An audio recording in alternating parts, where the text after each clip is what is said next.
Ça fait un an. Un an que j'ai pas allumé de caméra. Il s'est passé beaucoup de choses.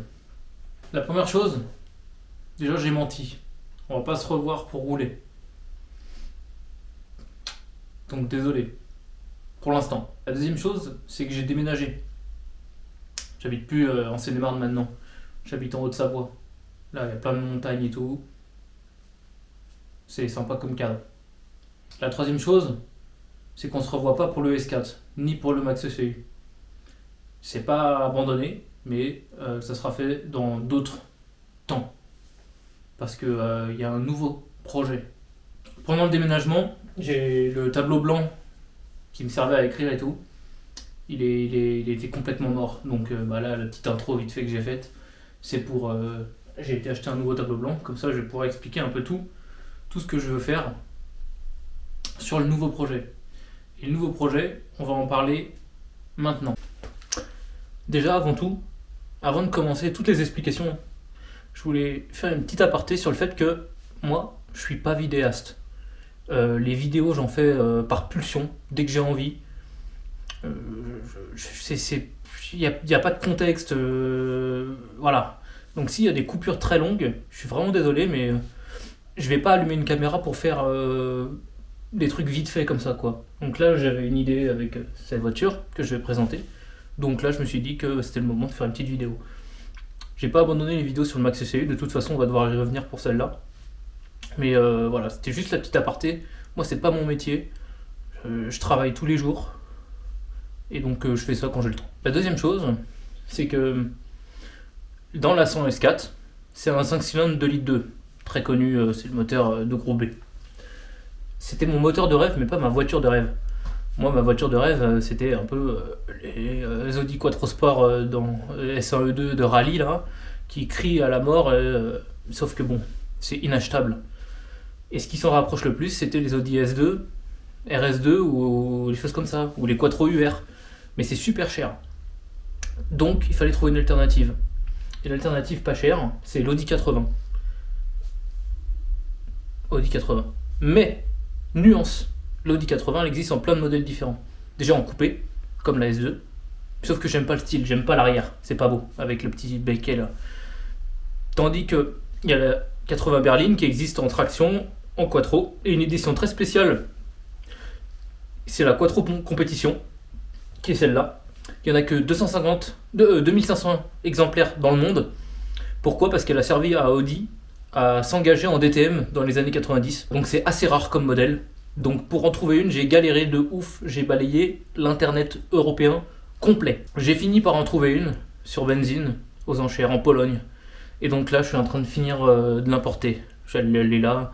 Je suis en train de finir les papiers. D'ailleurs, les papiers, on va voir ça maintenant parce que c'est possiblement intéressant pour des gens qui souhaitent importer des véhicules.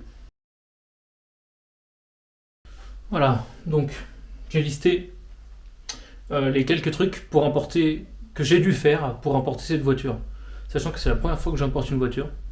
Et étant donné qu'il n'y en a pas beaucoup dans l'Europe, j'ai l'impression que c'est un peu obligatoire pour ce genre de caisse. Et quand on veut quelque chose qu'on n'a jamais eu, il faut faire des choses qu'on n'a jamais faites. C'est la loi qui veut ça. Donc déjà, première chose, il faut que la voiture elle vienne d'Europe. Parce que c'est beaucoup plus simple. Parce qu'elle est déjà régie à elle est homologuée pour le territoire européen. Et c'est plus simple dans ce cas-là. Tout ce qui est hors Europe, j'en sais rien. J'ai jamais fait. Je pense qu'il faut passer la drill et tout. Bref. Donc, véhicule européen. Première chose. Moi, elle vient de Pologne, c'est bon. Mais attention, nuance. Si elle provient de Pologne, mais qu'elle a été achetée d'origine en Amérique, je sais pas, une Dodge, peu importe, ça marche pas. Il faut qu'elle soit originaire, première IMAT européenne. Moi, elle a été achetée la première fois aux Pays-Bas, puis importée aux Pologne, puis moi. La deuxième chose à faire, c'est faire un quitus fiscal. Il faut juste, en fait, détaxer la voiture, on va dire. La voiture, quand on l'achète d'occasion et qu'elle a plus de 6000 km et 10 ans, je crois, elle est exempte de TVA. Donc, il faut simplement envoyer un mail aux impôts locaux avec un papier à remplir qui te donne. C'est très simple. Si tu as la carte grise, tu remplis les cases et il te redonne le papier signé avec comme quoi elle est exempte de TVA. C'est tout. Le troisième papier qui est Le deuxième papier plutôt qui est le plus complexe on va dire, mais enfin il n'y a rien de compliqué, c'est le certificat de conformité européen, que ça tu l'obtiens chez le constructeur de la voiture. Donc moi c'est une Audi, donc j'ai dû envoyer un mail à Audi avec tout pareil, un papier à remplir avec toutes les informations de la carte grise pour qu'ils me certifient que la voiture elle est bien conforme aux lois européennes et que du coup je peux l'homologuer sur le territoire français. Et la troisième chose qu'il faut fournir pour faire la carte grise, c'est un contrôle technique valide. Donc soit du pays d'origine où je l'ai acheté. Moi en Pologne, le problème c'est qu'il n'y a pas de certificat de contrôle technique, donc je ne peux pas le prouver. Il n'y a qu'un tampon sur la carte grise. Donc à mon avis, je vais devoir refaire un contrôle technique en France. Mais tant que la voiture elle est ok au contrôle technique, c'est bon, on s'en fout. Peu importe. Donc soit du pays d'origine, soit en France. Et après c'est tout. Voilà. Donc là, moi j'en suis à attendre ce papier-là. Le certificat de conformité de chez Audi. Ça met 3 semaines environ. Et après, je fais ma carte grise et c'est fini. Donc là, on va passer à la présentation un peu de la voiture. Et le quoi, du qui, comment, pourquoi. Donc, comme on a dit tout à l'heure, Audi 80 Quattro Compétition, fait à 2500 exemplaires. Alors pourquoi une Audi 80 Quattro Compétition? Parce que déjà c'est une berline. Moi je trouve que c'est la classe. Quattro, 4 motrices. Et dedans, c'est un moteur longitudinal, on va voir après. Et puis, franchement, elle est stylée, quoi. C'est une bonne caisse. Et surtout le poids, parce que tout à l'heure, je parlais que le S4, c'était pas ma voiture de rêve, mais mon moteur de rêve. Donc, le moteur, c'est bien, sauf que là, moi, je viens d'emménager en Haute-Savoie. Il n'y a pas de ligne droite, hein, c'est que de la montagne. Et c'est horriblement inefficace. C'est-à-dire que la voiture, ça la rend complètement inutilisable. La boîte, elle est très longue. Je vais pas dire que j'ai pris 315 avec, mais ça peut les prendre. Boîte trop longue dans les montagnes, c'est de la merde. La voiture, elle est top confort, c'est incroyable, hein, nickel, mais le moteur, il est un peu bridé, quoi. On va dire, on peut pas l'exploiter. Mais c'est quand même une voiture que j'adore, donc je vais garder. Le 5 cylindres, maintenant que je l'ai, je voulais une voiture un peu plus sportive, un peu plus marrante. Puis moi, je suis pas un pilote. Moi, j'aime bien construire des bagnoles. Les conduire, c'est un autre projet. Donc j'ai choisi cette voiture-là comme base de travail. On va faire un tour de la voiture. Donc voilà, hop. Donc, ce que je disais tout à l'heure, c'est que c'est une berline avec le petit aileron. Et en fait, d'origine, quand on a acheté la voiture, il y avait une rehausse d'aileron. Parce que là, on voit pas, mais en fait, c'est dévissable. Et j'ai commandé les rehausses pour avoir le même style qu'en DTM. Je mettrai une photo. Même style qu'en DTM, ça va être la classe. Et le cul, c'est une cul comme les S2, sauf que avec le bandeau, sauf que du coup il n'y a pas l'espèce de béquet moche que j'aime pas avec les jantes d'origine fait pour la compétition. Dedans du coup c'est comme une S2, donc la console centrale qui est très connue avec les manos d'origine, le petit logo compétition ici, un peu la classe quand même, vitre manuelle, compteur standard, pas d'emmerde, boîte 5, très courte la boîte, pont boîte très court, donc tu mets 400 chevaux, t'as l'impression que t'en as 3000, ça c'est cool. Et puis c'est à peu près tout, hein. On va passer au cœur de la bête, le moteur. Donc dedans, c'est un 4 cylindres 16 soupapes, 2 litres, c'est le même moteur que les 9A, si j'ai bien compris. Donc c'est comme les KR, mais en version 2 litres. Donc le KR c'est un 1,8 litre, là c'est un 2 litres, donc même course de bielle, par contre l'alésage un peu plus large. Mais cette fois-ci en position longitudinale avec la boîte 5, et c'est l'avantage parce que pour bosser c'est bien plus simple, mais c'est pas le moteur qu'on va laisser dedans. Pourquoi? Parce que on a la joie et la bonne humeur d'avoir une superbe injection mécanique K-Jetronic. Et qui dit K-Jetronic? La loi veut que la voiture tourne comme une merde et est à moitié en panne, évidemment. Et donc pour ça on va tout dégager. Je pourrais swapper le 5 cylindres dedans, mais je vais pas le faire. Je veux conserver la voiture un peu légère. Le 5 cylindres je l'ai déjà dans l'autre, peut-être dans le futur, plus tard on mettra un 5 cylindres, mais le but c'est de rester en 4 cylindres avec un turbo, mais pas avec ce moteur là. Pourquoi? Parce que du coup, vu qu'on a une injection mécanique, la voiture elle a pas de système qui permet d'avoir une gestion électronique, type pas de PMH, pas de capteur à Bracam, et donc ça c'est chiant. Je pourrais très bien acheter un joint de Villebrequin pour pouvoir mettre le capteur PMH. Le joint il vaut 200 balles. C'est la grosse galère quand même, parce qu'il y a une chance sur deux pour que quand tu le poses, tu le foires.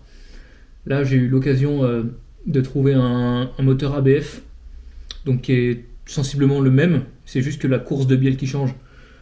Mais surtout, il y a un PMH dessus, parce que la BF, c'est un 2 litres 16 soupapes de Golf 3 GTI, et d'origine, il y a déjà une éjection électronique. Et c'est plug and play. Il faut juste récupérer quelques pièces de support sur ce bloc-là, et il monte en lieu et place. Donc, objectif de cette caisse efficace, 400 chevaux environ, et un setup simple. On va pas se prendre la tête, et on va faire des choses nouvelles. C'est-à-dire que là, on va faire notre faisceau nous-mêmes. Papillon électronique, j'ai jamais fait encore. Et puis ça nous permettra de voir un peu comment ça se passe avec le faisceau et tout. La gestion, pareil, la carto, on fera la première carto ensemble et possiblement on se fera aider aussi pour la suite parce que c'est plus marrant quand on est plusieurs, quoi. Bon, je reprends avec le téléphone parce que caméra de merde qui foire. Il y a 2-3 bricoles à faire. Type, par exemple, quand on met le contact, déjà les jauges elles fonctionnent pas. Elles disent de la merde là, par exemple, tu vois. Là, elle va monter, il y a le plein. Dans la voiture, il y a quasi le plein. Et elle va retomber, en fait. Et il y a deux choses potentielles. C'est soit la résistance, le stabilisateur de voltage qui est dans le compteur. Et normalement, il y a un stabilisateur qui stabilise à 10 volts, si j'ai bien compris. Donc je l'ai commandé. Il faut qu'on démonte le compteur et qu'on le prépare pour le changer. Et il y a 2-3 bricoles aussi. Quand je mets les feux, là par exemple, j'ai des ampoules qui marchent plus. On voit, là ça rétro-éclaire plus, là plus trop non plus. Et ce truc-là, il marche plus. La ventilation, elle va toujours dans ma gueule et ça me casse les couilles. Donc ça, il faut qu'on le démonte pour le réparer. Donc on va faire ça maintenant. Bon bah déjà j'ai trouvé pourquoi ce truc-là marche plus. J'ai démonté le poste là. Et quand on tourne le bouton là, attends, je vais essayer de me mettre bien là. Le câble il bouge pas. Le bouton bouge mais pas le câble. Donc faut que j'arrive à retirer ce truc là, mais ça a l'air d'être bien mis. Je démonte et on voit. Ok, j'ai réussi à tout démonter. Donc en gros il suffisait de tirer sur les boutons, clac. Il y avait deux vis là, une de chaque côté. Et en fait après ça vient. Et du coup on a accès à ça. Donc là on voit les petites ampoules à la con. Là, là et là. Et je pense que si je fais ça et ça... Ah. Alors... on vient de voir que celle-ci vient de s'éteindre là. Ah, elle a un faux contact, d'accord. Ok, donc ça c'est un faux contact. Et en fait, elle éclaire le dessous. Donc peut-être que c'est normal que en fait il n'y ait pas d'éclairage ici.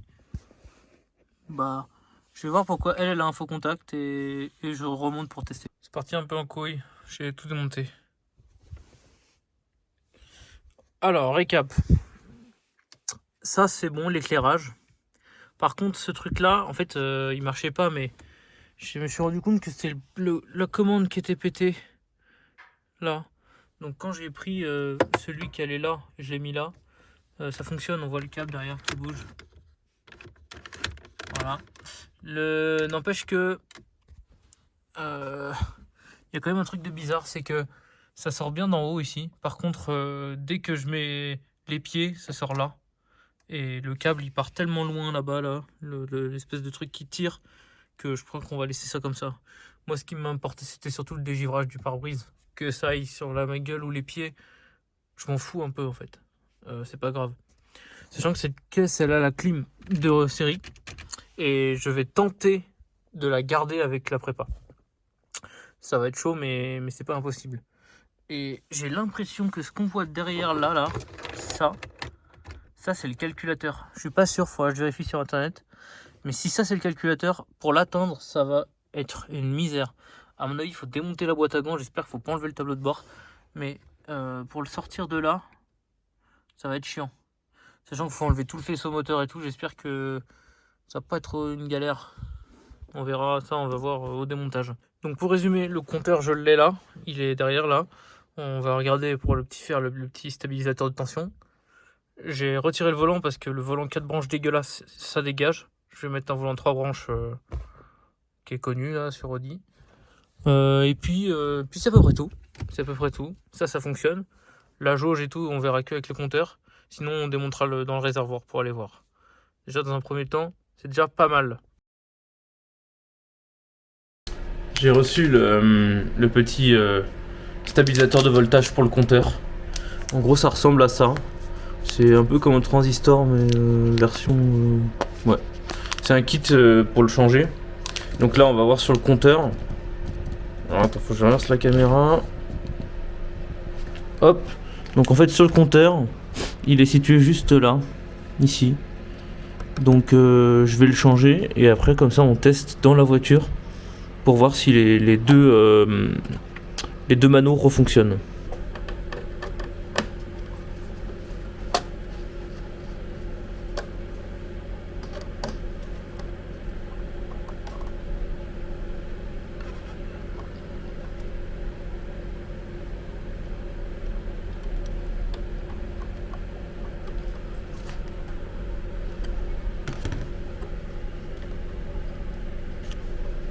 Voilà, il est changé ici, donc l'ancien il est là. Il a fallu que je le retourne, normalement il est comme ça. Et ils vendent une petite bague, un petit support en dessous. Faut juste écarter un petit peu les pattes et ça rentre nickel. Donc là, compteur auto. Bon, ça a l'air de fonctionner, j'ai tout remis, j'ai été faire un tour là. Alors, l'aiguille de voyant de... Je vais y arriver. Le réservoir, ça a complètement déconné, genre elle va complètement là-bas. Mais avant, quand j'ai eu la voiture et que ça fonctionnait, ça c'était comme ça. Donc si on corrèle les informations, je pense qu'on a réparé le problème du compteur, mais qu'il y avait bien un problème ici de continuité. Là j'attends juste que, tu vois, ça va quasi à 90, je suis à l'arrêt, là j'attends juste de voir si les ventilateurs ils se déclenchent. Et après, à mon avis, il va falloir ouvrir le réservoir pour aller voir la jauge physiquement, le flotteur, quoi. Voilà, donc les ventilateurs sont déclenchés là. Donc là nickel, c'est la première vitesse. Et on a bien au tableau de bord, on a bien la bonne température. Voilà, on voit rien, ok, toc. On voit bien qu'on dépasse légèrement. On arrive à genre 96, 97 degrés. Sachant que là je crois que c'est 110 les deux petits points là. Donc là nickel, c'est parfait. Donc il ne nous reste plus qu'à régler ce problème là. Bon, j'ai tout démonté. C'est un bordel sans nom. Je vais essayer de t'expliquer un peu. Alors, ça c'est les câbles d'arrivée donc pour la pompe. Donc il y a 2 câbles plus moins pour la pompe et 2 câbles pour la jauge. Dans un 4Jet, il y a un système de rétention de pression, un accumulateur de pression, je crois que ça s'appelle. Et le régulateur, il est dans la baie moteur. Les câbles de... J'arrive pas à voir là. Les câbles de la jauge, ils sont là. Et ils ont déjà été refaits visiblement. Ils sont complètement dénudés. Et ils étaient déclipsés. Donc c'est pour ça que ça affichait n'importe quoi. Là, j'ai branché, plus ou moins, comme j'ai pu. Et ça fonctionne au tableau de bord. Je vais faire ça propre au maximum. De toute façon, tout ça va dégager. On va mettre une pompe pour un moteur turbo après. Donc on s'en fout. Je fais juste ça propre pour voir si ça fonctionne correctement et on teste. Donc on est plusieurs jours plus tard. J'ai fait pas mal de kilomètres avec la voiture. Et la jauge remarche en partie. C'est-à-dire que dans la vidéo que j'ai fait juste avant, on voit les fils et tout qui étaient dénudés. Donc j'ai tout démonté complètement, parce que j'ai démonté 5 fois la pompe pour pouvoir réparer tout ça, parce que toute la longueur des fils était dénudée. En fait, les fils se touchaient ensemble. Donc ça la mettait au maximum, ça qui la mettait au maximum. Maintenant c'est bon, j'ai tout refait, tout propre, sauf que c'est des tuyaux rigides dans la pompe. C'est des durites qui sont toutes dures. J'ai dû mal les remettre dedans quand j'ai tout tassé au fond. Et ça doit bloquer le flotteur. Donc en fait le flotteur il monte pas jusqu'au max. Quand je fais le plein, ça s'arrête genre aux 3/4. Et là j'ai fait des bornes, donc ça a consommé de l'essence. Et ça fonctionne bien. Mais la jauge fonctionne. C'est juste que je dois replacer proprement les tuyaux. Mais ce sujet est terminé. Et la prochaine fois qu'on y revient, c'est quand on change la pompe pour l'autre bloc.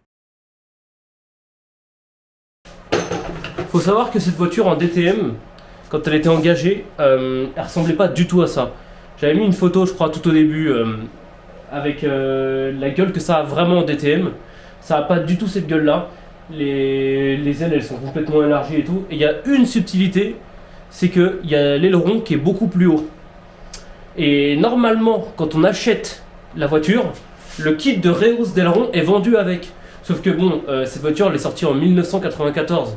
Donc ça fait longtemps que les gens ils ont perdu les rehausses d'aileron, apparemment. Donc pour les retrouver c'est un peu galère. Je les ai trouvés en Allemagne, c'est un mec qui les refait à l'origine, c'est pas donné, hein, ça vaut 350 € je crois. Et c'est moulé dans le plastique. Donc là je les ai là. Voilà, ça ressemble à ça.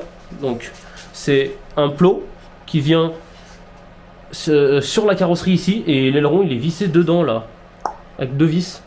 Donc ce que je vais faire c'est que je vais les mettre en place parce qu'après j'ai mon pote Victor, on ira voir mon pote Victor, le génie de l'électronique, qui est carrossier peintre aussi, et il va me les peindre avec le ton de la voiture. Ça va être la classe.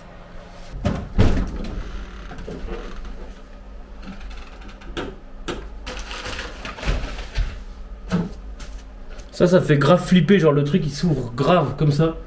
T'as l'impression que ça va se casser la gueule. Hop, je vais lever un peu, voilà. T'as l'impression que ça va se casser la gueule, c'est un peu chaud. Mais en fait non, pas tant que ça.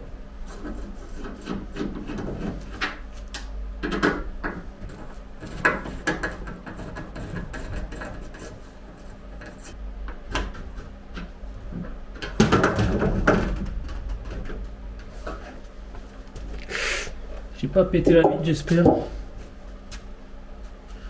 Ah là, fait une marque, ça l'a pas cassé. J'ai de la chance, putain. Je pensais avoir laissé un petit filet de vis au bout. Mais bah pas tant.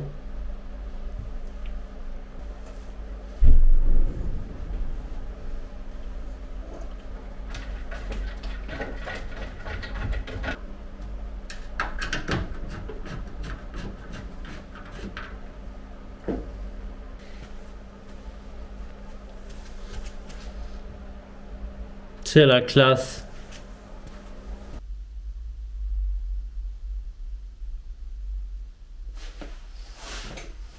On est genre un mois plus tard, après le dernier clip que t'as vu pour l'aileron. Et rien ne s'est passé comme prévu. Déjà en fait quand j'ai acheté la voiture et que je l'ai reçue, j'avais vu qu'il y avait un petit peu de rouille au niveau des supports moteurs, juste là. Mais rien de grave, enfin ça avait l'air pas grave. Un peu de rouille de surface, bon, ça arrive de voitures de 30 ans. Le truc c'est que plus ça allait, plus je nettoyais et plus je voyais qu'il y en avait de plus en plus. Et moi ça m'angoisse. La carrosserie, je suis trop nul. Et je savais pas trop comment faire. J'ai un pote qui est carrossier peintre, qui s'appelle Victor. Et il m'a donné un gros coup de main pour m'occuper de tout ça. Déjà on a commencé par virer le moteur. Parce que de toute façon, il fallait que je retire pour mettre le nouveau, qui est juste derrière cette caméra, mais je te montre après. Et on a tout viré, et on a commencé à tout poncer. On a dû sortir la voiture, parce que là, c'est dans un garage. Donc la voiture n'a pas de moteur. Il y a une pente énorme pour sortir du garage. Et on a dû la tirer avec une autre voiture et tout, c'était une misère. Puis la nettoyer au Karcher. Et ensuite, tout limer pendant toute une demi-journée, une journée complète. Avec une brosse et une perceuse. Partout, avant de pouvoir traiter la rouille avec du convertisseur de rouille, au moins pour stopper au maximum et pouvoir repartir sur une base beaucoup plus saine. Ensuite de ça, bah, là on a dû tout préparer et j'ai reçu le moteur entre temps. D'ailleurs je voulais remercier Flo, qui m'a trouvé ce moteur. C'est une amie qui travaille dans une casse.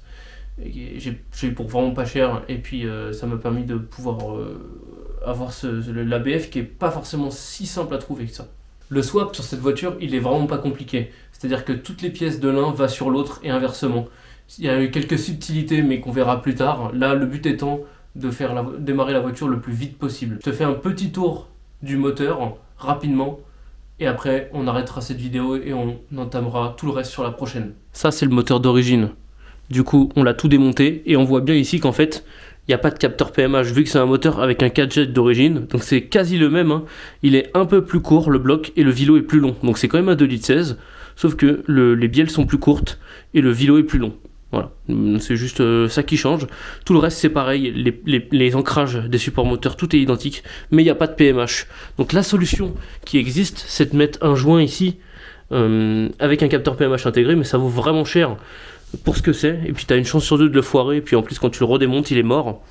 Donc du coup j'ai préféré acheter un moteur pour quasi le même prix, un poil plus cher, mais ça me fait d'une part des pièces, et de deux c'est un moteur qui est très connu, l'ABF. Donc l'ABF le voilà, alors il est sous son petit truc parce que on a nettoyé le cache-culbu, alors j'ai tout protégé, et j'ai remis simplement toutes les pièces de l'ACE qui est juste là. Donc support moteur, les trous sont déjà là, donc il n'y a plus qu'à leur mettre l'emplacement. Subtilité, c'est le porte-filtre, vu que c'est le support moteur, il est sur le côté, vu que c'est un moteur en long. Il faut mettre le support de la CE qui est légèrement incliné, comme ça, avec donc ses sondes et tout. Il faut remettre l'alternateur aussi. Et là, alors ça c'est un gros sujet, je ne vais pas en parler maintenant parce que c'est une mission.